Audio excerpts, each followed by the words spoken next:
Good afternoon, New Orleans, or wherever you may be. It's Wednesday at 4, so it is Baldy and the Blonde time.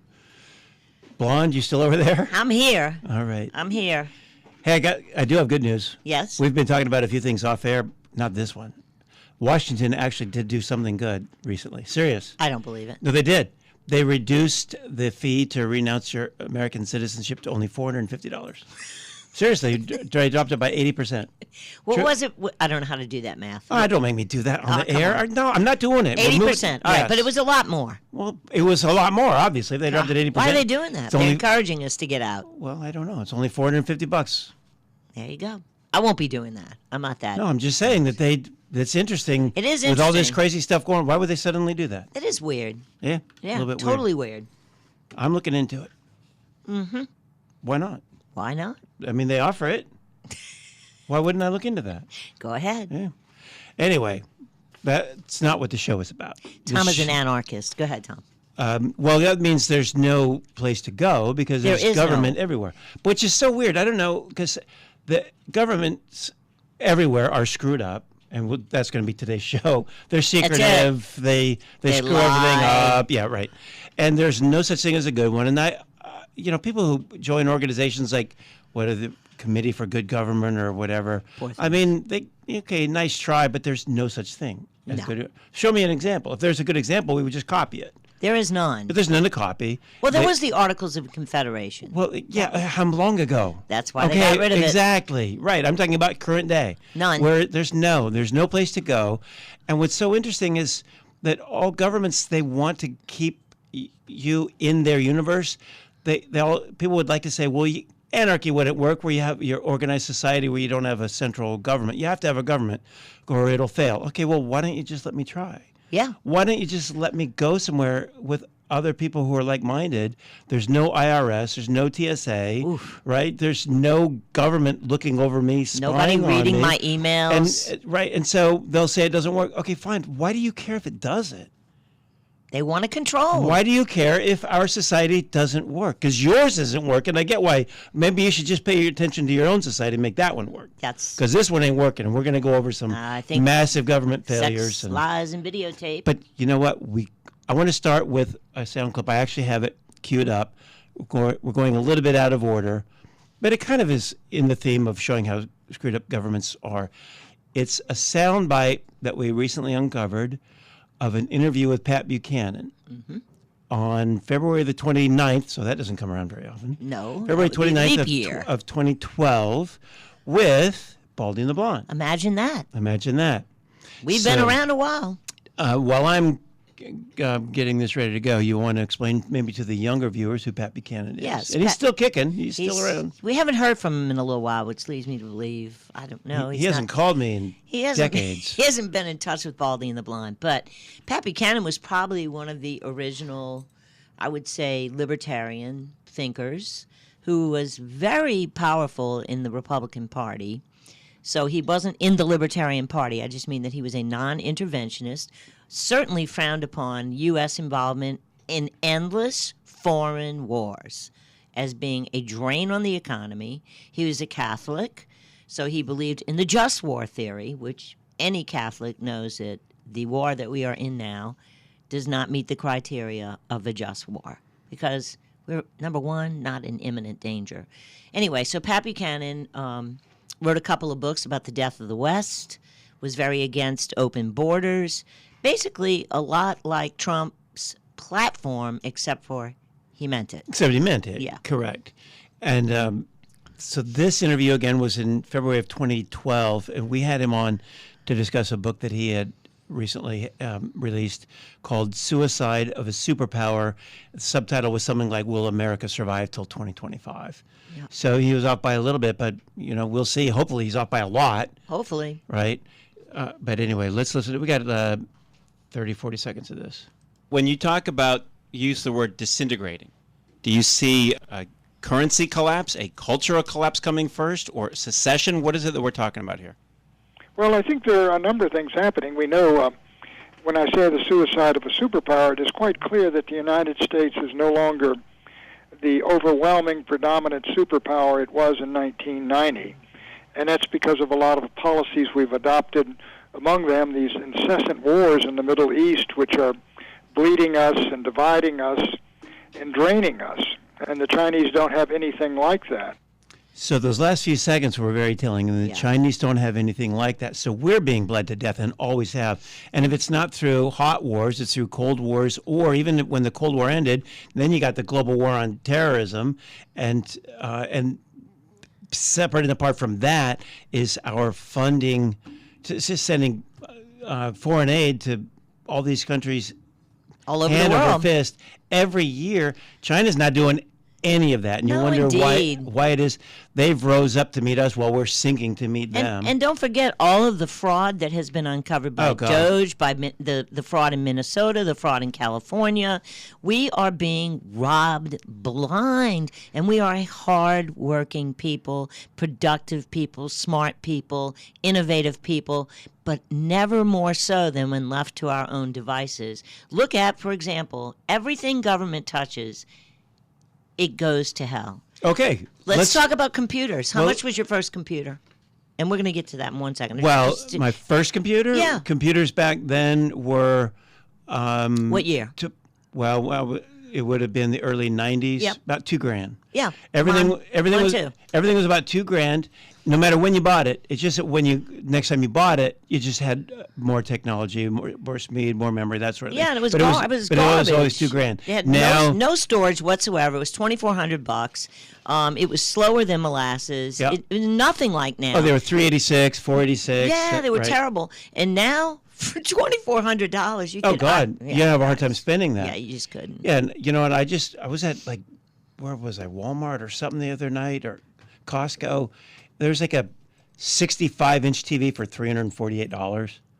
That's it, yeah. Government's not involved in TVs. And everything so you don't see touch. prices rising. But, okay, so speaking of governments really screwing everything up, I got to hit this one first. Got to talk about the Gallup poll. So this was published. This is really just not even 2 weeks old, I think. The question was, I have the wrong report. Let's see. The question they posed: what do you think is the most important problem facing this country today? I'm not going to go through the details, but I will say this. The headline to make a big to-do is that they say that people reported that government is the biggest problem. But we're going to get into it and show that indeed that's true. Yeah, well, yes, but even Gallup didn't get it right. So when I look at the top 6 things that people mentioned, and it was an open-ended question. Yeah. The top 6 things, 5 of those were directly related to government. Absolutely. But they didn't get grouped under that umbrella, unless the person specifically said Congress or government. Because let's go through them. Look, we have so much to cover today. I'm just going to go through them real quick. Number one, people said government was the country's most important problem. Not immigration, government. But then number 2, for example, is immigration, which is controlled by who? The government. Number 3, the economy, controlled by the government. And by that I mean they print dollars, they devalue your currency. Well, and the regulations. Terrible. Number 5, the judicial system and courts. Once again, that's the government. And number 6, problems related to elections and democracy. Right. So out of the top 6, the only one that was not directly related to government was number 4, and that was unifying the country. Well, the government definitely. Well, I didn't highlight it because that didn't come under government. Yeah. You read only the ones that were government. But unifying the country, government can't do that, but they can definitely divide us, and they have done that. So when you add up the numbers, out of the top 6 things that people mentioned, 5 were government, totaling 71% of respondents. Correct. So the headline is, look, it's shocking. 29% of the people say government's the number one problem. No, 71% say government's the number one problem. But that's if you stop at number 6. If you keep going down, it would probably end up being all of it, 75 to 80%. Yeah. Everything it's that government, you look government, at, government, and everybody knows it. Every problem in your life, other than illness, and even some of that you could trace back to the government, who has destroyed our food, destroyed our medical industry, made it a disaster.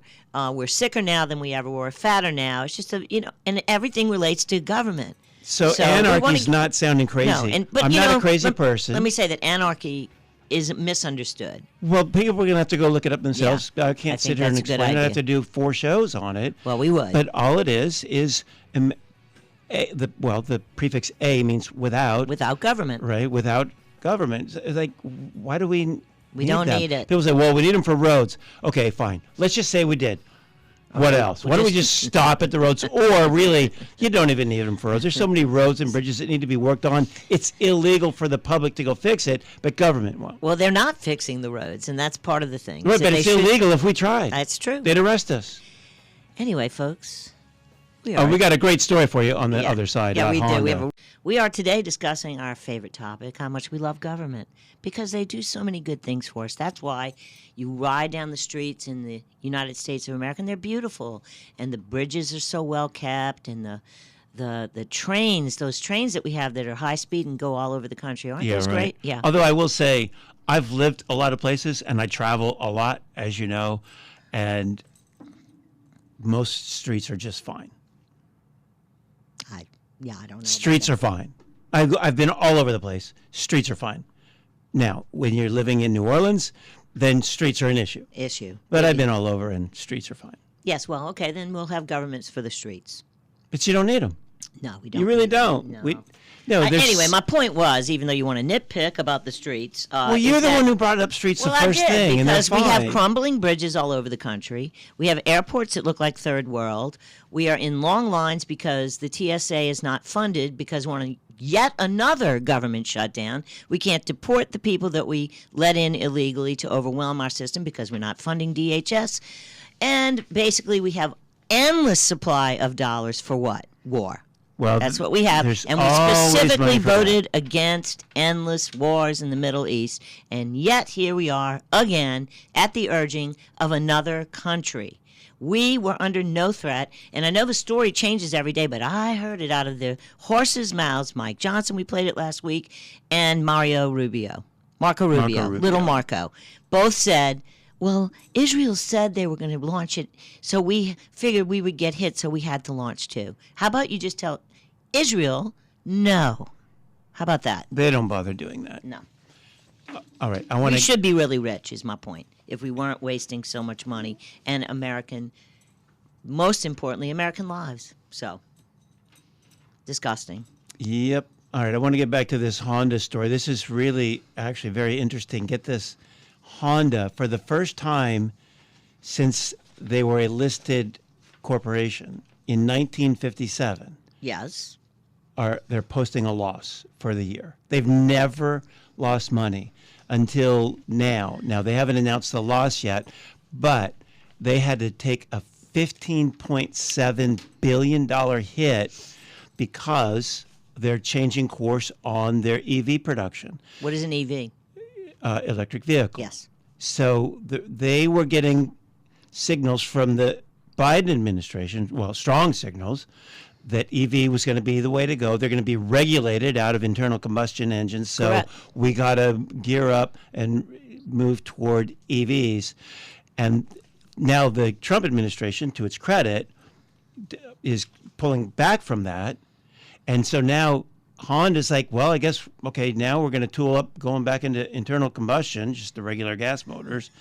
And so as a result of government regulations and all that, they through their mismanagement, their regulation, their stupid laws, and the Fed's lowering of the interest rate to preposterously low rates for a preposterously long amount of time leads to malinvestments. That's it. The businesses will see these things. Oh, money's cheap. It's near zero. We're going to borrow.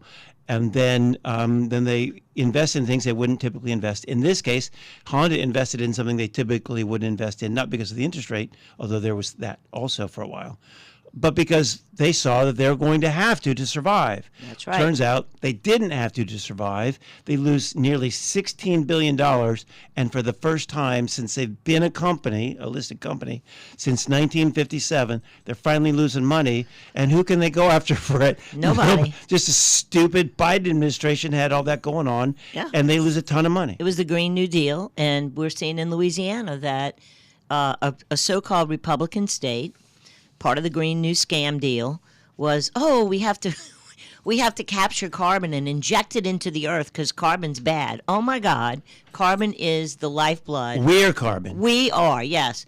And we've certainly we are bad. They acknowledge that. And wait, and do you see all those senators? How many? What percentage of the atmosphere do you think carbon is? I want to say it was Bernie. I think he said 15%, and it's like 0.04. Okay, these people don't know what they're doing. They're just full of it. So here in Louisiana, supposed Republican state, we have tons of investment in injecting carbon, capturing it, and injecting it into the old oil wells. And don't worry, they say, as long as it's fully sealed and there's no cracks or anything, it'll be fine. But you know, our earth here doesn't move, so why would you worry? Even if it's completely safe, it's also completely retarded. It is complete bogus money-making scam, okay? It's a scam. And like we don't have other needs here in Louisiana, please. And you have plenty Republicans locally all of them pushing for that. Oh, yes, they did. Money, money, money. Yes, money, and not only that, but my representative, for example, even voted to not allow parishes to decide on their own whether or not they wanted that in their parish. And that passed. So you can't even say, well, we don't want it here. Right, and those same people will say they are for small government. Well, for small government, the parish is smaller than you. That's right. Yeah. And listen, one of the risks that, don't worry too much about it, but they're not exactly sure what, will happen if there's pressure that builds up and you're near a fault, which, by the way, Louisiana is on a fault, and we've had, in recent years, earthquakes in the Gulf. So, and there you go. Well, and again, even if nothing goes wrong, and they say, see, nothing went wrong. Yeah, but it's wasteful and retarded. It is. Just like you, Mr. Government person. Yes. They're wasteful and retarded. Oh, that's how the government, that's what they do. That's what they do. In fact, that's all they do. So in the first segment, we went over that Gallup poll that at least 71% of Americans think that government is the problem. Yes. If you add up all those numbers. The main problem, yes, indeed. But one thing we didn't touch on was the Gallup poll just said, like, what's the biggest problem facing the country today? What that poll doesn't even tell you is they didn't say, by the way, what percentage of the things facing this country today are good things? What are the good they've done? It's like 100% bad things, and government's responsible for like 3/4 of all the bad things that are even happening here, if not more. But there's no good things happening on a mass level. And you want something good? Focus on your family and your loved ones. Well, that really is true. And I mean, I think that the more you see the abuses doled out on the citizens by government, the more it's just, you better just, concentrate on things that are beautiful. Your family, your God, Baldy and the Blonde. Baldy and the Blonde. That's a good one. Yeah. Oh, well, and they want to tell us that Iran was an imminent threat, but what government takes a third to a half of your money? What government spies on you, right? That's right. It's not Iran. Do you fear Iran is going to do all that to you? What they do with their citizens is their business, but as far as our imminent threat to our freedom is the United States government. It's Washington, D.C.? Yes, absolutely. 100%. Look at Tucker Carlson. How do you think they were reading his text? Right. And here we are. We voted for accountability, for immigration reform, and no war. And 0 arrests have been made. 0. We have tons of proof coming out that China actually did manipulate our elections. Nothing is being done. We can't pass the SAVE Act. And the one and only person that appears to be in the sights of Pam Bondi and the useless DOJ is Tucker Carlson. Right, out of everybody in the country. Right. Let's go get him. I mean, I'll tell you what. As the Declaration of Independence says, we are suffering under our government a long train of abuses, and when that happens, it becomes a people's right and duty to throw off the government. Unfortunately, they follow that up with and to institute new government. This was, I think, our 14,000th show talking about the failures and stupidity and waste of government. Is it getting old yet? It's so old. You know what? I'm ready to do a food show. Let's do that. I'll talk about, like, dude food making beanie weenies, because I make awesome beanie weenies, and that's not a joke, and they're not all the same. Seriously, these guys in Washington are so, I mean, I don't even want to use the word disappointing because it goes far beyond that, but Trump has been massive disappointment, even to many of his most ardent followers. Again, I didn't vote for him because I don't vote for president, except Ron Paul. I voted for Ron Paul a couple times. Yeah. Yes. I voted for him, and I voted for him because, let me just go through why. Number one, no wars. And I believed him because he honestly has been saying that for 20 years. Yeah. Number two, immigration reform, meaning get the illegals out that Biden invited in to dilute my vote in the future with people who are not here legally, period.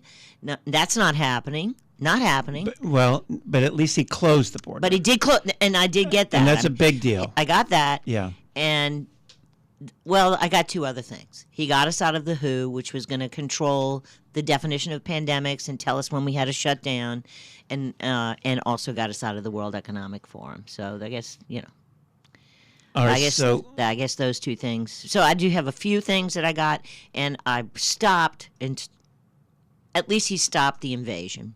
And that's big. But to launch a war? No, it's not a war. They're calling it military action? It's a military action. We haven't been at war. Right. Tell that to even the Vietnam military war. action. What is it good for? That doesn't really quite work. It doesn't work. So I guess we won't be writing that song. Nah, I guess not. We have a lot of cool clips, though. I think we should get to some of them. So here's a great one. So this is Ronald Reagan at his, and I'm not a big Ronald Reagan fan either, but this is a great quote. This is at his first inaugural address. Here we go. Wait, are we turned up? What's going on? In this present crisis, government is not the solution to our problem. Government is the problem. Pretty succinct. Yep. Now, he did have a qualifier that in this current crisis, where that's not the only time government's the problem. It's always the problem. It's just always the problem. Yep. And you said something earlier that really is true. Maybe it was off air. I don't remember. That the Articles of Confederation, that's actually pretty decent government. It was, yeah. You go back and read that, there's just not really a problem. The Constitution is filled with problems. Articles of Confederation, those are actually... I'd be cool with going back to that. Yeah, it's pretty good. That was pretty good government. And then we have... I think we should go next to Dwight Eisenhower, who, as you know, was the commander-in-chief during World War II. And I think is talking here about the very crisis that we are currently in, which is we have a big military, we have industry invested in the military. The problem is people want to use it when you have it. And many people don't know this because they don't teach American history anymore. But at the time of World War II, we did not have a standing army. We had to raise an army, which was easy to do because we had been attacked. And the founders cautioned strongly against a standing army. Absolutely. So Dwight Eisenhower saw that after World War II, it had become big business, huge business, and that this was going to be a problem in our future. And he said the following. So this was right before he left office. This was a couple days before JFK was sworn in. It's his farewell address. In the councils of government, we must guard against the acquisition of unwarranted influence, whether sought or unsought, by the military-industrial complex. The potential for the disastrous rise of misplaced power exists and will persist. We must never let the weight of this combination endanger our liberties or democratic processes. Wow. It exists and will persist. Boy, he wasn't kidding. Yeah, persist. He wasn't kidding. That was in January of 61. And I ask you, has it endangered our liberties or democratic processes? Oh, well, please. Let's see. Wow. Do you think Americans would have let themselves be strip searched by morons at the, airport while illegals marched in without vaccines and without being searched? But Americans are like sheep in lines with the TSA taking naked x-rays of you. It's truly unbelievable that Americans have lost a lot of their get up and go, like in COVID. The worst loss of freedom is the draft. And we didn't talk about that last week. No, I mean, we did experience that in the Vietnam War, and now, there's a new law just signed into law last November by Trump, the NDAA, the National Defense Authorization Act. It was tucked into there that now signing up for, what do they call signing up for the draft. Yeah, I forget. What's it? I know, it's not I know. The draft. Don't worry about it. I know. But now it's automatic. Selective service. So, yes. Now, it used to be you had to, like, if you're a young man, you go to the post office and you register. Now, you're just automatically registered because they know who you are and where you are all the time. Yeah. Unlike Iran. Iran can't snoop on you and sign you up to conscript you, but Washington, D.C. can. And yet we're told Iran is the imminent threat. danger. Yeah, real threatening. Okay. John F. Kennedy. He knew something about secrecy. One of the themes of our show today is that it seems that no matter what we vote for, we don't get it. Right? We don't get what we vote for. We get Bibi Netanyahu as our president. Well, you get John McCain. Well, you get John McCain. That's what no matter what you do. Iran, right? So this is JFK, April 27th, 1961, in an address before the American newspaper publishers, and he is warning against secret societies. The very word secrecy is repugnant in a free and open society, and we are, as a people, inherently and historically opposed to secret societies, to secret oaths, and to secret proceedings. All right, then there's a second JFK clip. What is this one? I forget. It was... I thought it was all part of that. No. Well, it's the same speech, but he slightly changes the subject matter. Oh, yeah. He's talking about a worldwide conspiracy. Yes, that surrounds the U.S. and threatens the U.S. Yep. We are opposed around the world by a monolithic and ruthless conspiracy that relies primarily on covert means. I just want to explain what he just said. He was trying to say the word covert. Right. He said he had a strange accent and mispronounced it. He said Boston. He said like covert. Covert, but he means covert. Is covert. So let me go over what he just said. We are opposed around the world. We are opposed. People are opposing us around the world by a monolithic and ruthless conspiracy that relies primarily on covert means for expanding the sphere of influence. And let him say it again. For expanding its sphere of influence, on infiltration instead of invasion, on subversion instead of elections, on intimidation instead of free choice, on guerrillas by night instead of armies by day. It is a system which has conscripted vast human and material resources into the building of a tightly knit, highly efficient machine that combines military, diplomatic, intelligence, economic, scientific, and political operations. So it sounds like, if you ask me, it sounds like we were warned by back-to-back presidents, Eisenhower and JFK, that you run the risk of being taken over. And here we are in 2026. Both of those were in 1961. Yes. You know, earlier in the show, we heard Pat Buchanan say that the U.S. is really at serious risk because we spend so much on, he used the word, incessant Middle East wars, and China doesn't have that sort of thing. Now, remember, back in the late 70s, the U.S. bragged about, Zbigniew Brzezinski for one, and then others, boasted about getting the Soviets bogged down in Afghanistan. That was our devious plan. Yeah. And it did work, and then we wanted to bankrupt the Soviet Union with that. Well, what are we doing? Same thing. We are bogged down in the Middle East. You don't think China's laughing all the way to the bank?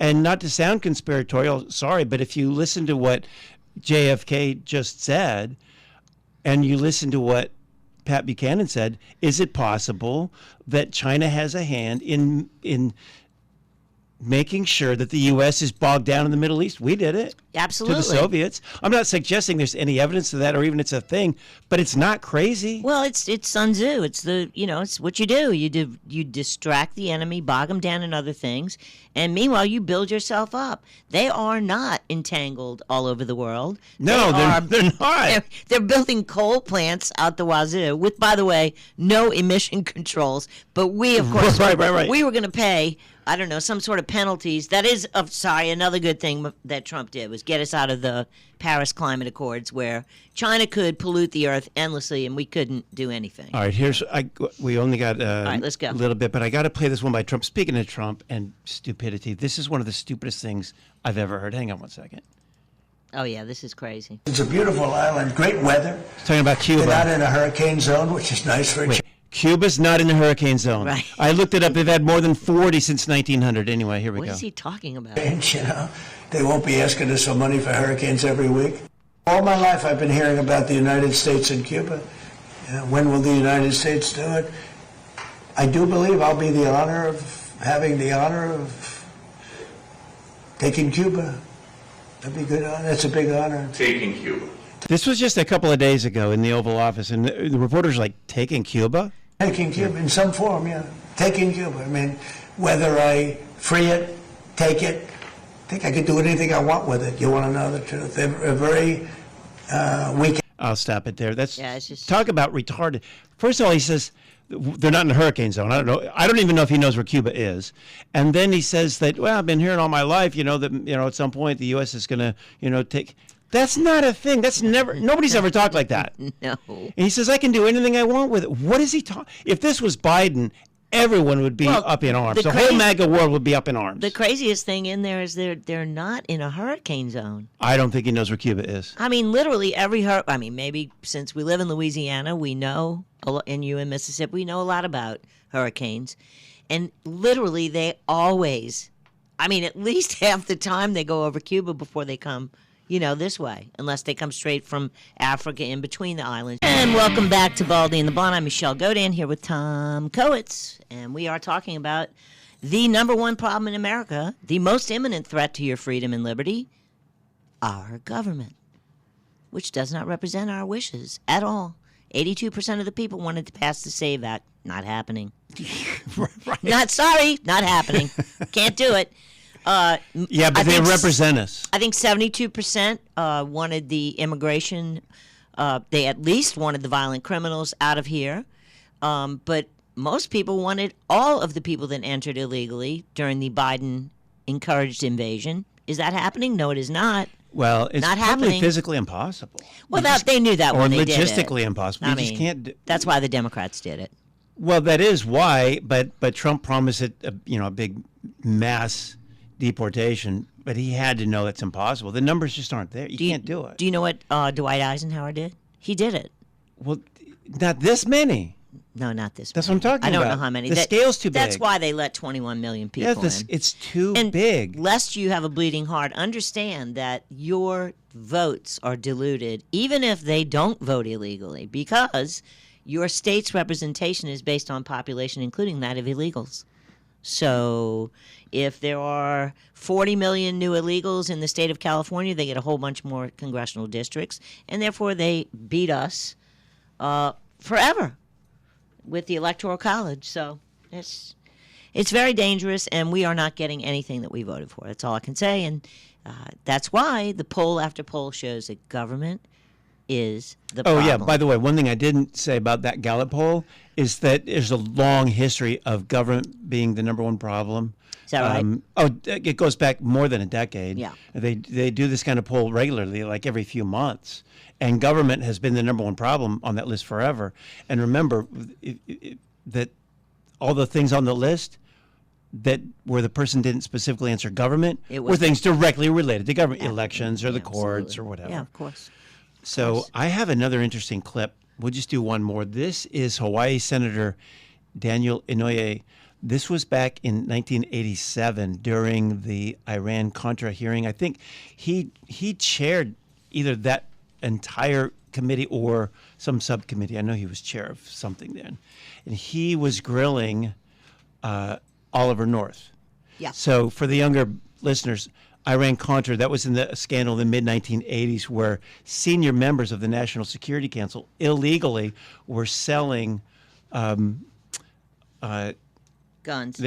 What they did was they were selling arms to Iran, and they took the money from that to prop up the Sandinistas in Nicaragua. Yeah. Both of those things were illegal because there was an embargo against selling to Iran. They violated that. The people were bombing. And there was a recently passed law called the Boland Amendment that specifically said that you wouldn't do anything to prop up the Sandinistas. They broke the law twice. Of course, hardly anything happened to them except slaps on the wrist. But it's a very interesting thing that Daniel Inouye had to say during these hearings. I want you to hear this. He talks about a shadowy government. One vision was described in a testimony of Admiral Poindexter, Lieutenant Colonel North, General Secord, and Mr. Hakim, that of a secret government directed principally by NSC staffers, accountable to not a single elected official, including apparently the president himself. A shadowy government with its own Air Force, its own Navy, its own fundraising mechanism, and the ability to pursue its own ideas of the national interest, free from all checks and balances, and free from the law itself. Now, do you really think that sort of stuff has disappeared? Like, you think the warnings by Eisenhower, JFK, they've just gone by the wayside, and this kind of thing where they have their own financing? No. You could cut off the CIA's financing. You think that would matter? No. They have their own fundraising mechanism. No, they have their own ways of making money and making our lives miserable. Yeah, they were selling coke in Los Angeles, the CIA was. And they had the soldiers in Afghanistan tending the poppy fields. Oh, yeah, guarding the poppy fields. I forgot guarding about the that poppy. shit. I think Geraldo Rivera had that inside story. I don't know. And there were the soldiers guarding the poppy fields. And lo and behold, the opium trade increased when we were occupying Afghanistan. Now, I want to share this with you. Our government is corrupt. Okay, so here it's going to get doubly crazy here because with Iran-Contra, so we did all that. We sold arms to Iran illegally, sent the money to prop up the Sandinistas illegally, and we weren't supposed to. The whole goal of sending the arms to Iran was to get hostages in Lebanon freed, right? But we don't negotiate with terrorists, so they went roundabout. But get this. Just a few years before that was the 79/80 hostage crisis in Tehran, when the so-called students, took over the embassy. They hold the hostages for 444 days. The U.S.'s policy, we refused to negotiate with terrorists. But you want to know what their so-called demands were? They were completely reasonable. And we could have given them all of them, and nobody would have faulted us. All they asked for was they wanted the Shah back so he could face trial. He was in the U.S. for medical reasons. They just wanted the Shah back to face trial. They wanted the U.S. to admit to meddling in their affairs, including the 53 overthrow of their democratically elected president, Mohammad Mossadegh. They just wanted the U.S. to admit to that and apologize for it. They wanted $8 billion of their assets freed, which ultimately Reagan did do anyway. And they just wanted a non-interference guarantee by the U.S. That's all they asked for. It was not at all unreasonable. And yet we didn't do it. But then you fast forward just 5 years, and you have Iran-Contra. Yeah, that's how stupid and we're corrupt buying we arms are. from Iran. It's just crazy. No, we're sending arms to Iran. Yes, I'm sending arms to Iran, selling them to them, taking their money and funding the Sandinistas. Yeah, because, again, the imminent threat, folks, under the just war theory, there must be an imminent threat to go forward. The imminent threat to our daily lives is the government, which taxes us, takes away our liberties, and propagandizes us. Oh, that's another thing. With our tax dollars. Obama signed that into law where you can propagandize the American people. In other words, Smith-Mundt prevented it, and he overruled it and did an executive order saying we can use our tax dollars to mind control and propagandize the American people. Right, because those means were being used overseas. He saw to it that it could be used here on us. Yeah. But Iran's a threat. Always remember that. Yes. Well, this week. Oh, well, yeah. Well, we have to ask Netanyahu who's the biggest threat. Yeah. Besides him, of course. So. Well, okay, so speaking of that, do you really think he's alive and healthy? I think we don't know. The so-called proof of life videos are anything but? They're pretty funny looking. I mean, he really looks like an AI cartoon. Well, there are very suspicious things about those videos. Like you heard about the 6-finger thing. That was 6 fingers. The coffee doesn't move out of the cup. And his son, who's a prolific poster on X, was radio silence for 7 days. Yes. 7, yeah. And then Netanyahu's ring was just disappeared off of his finger. So I saw a headline. In fact, it was just on Citizen Free Press this morning. It said Netanyahu releases another proof of life video. Yeah. My first thing I thought was, I doubt that. So I looked at it, and it was an article about videos that were released days ago. It was not a new one, and they totally look like they could have been AI. Even to the naked eye, untrained eye, you could see things that were just were not natural. Chris from the bar just texted us, and he's right. They were funding the Contras, not the Sandinistas. Funding Yeah. Yeah. Duh. That's correct. Yes, Thank you, Chris. Yes. Are you at the bar, Chris? The Sandinistas were the commies and Yes, the Contras to fund the Contras. We were funding the Contras to fight the Sandinistas. Yes.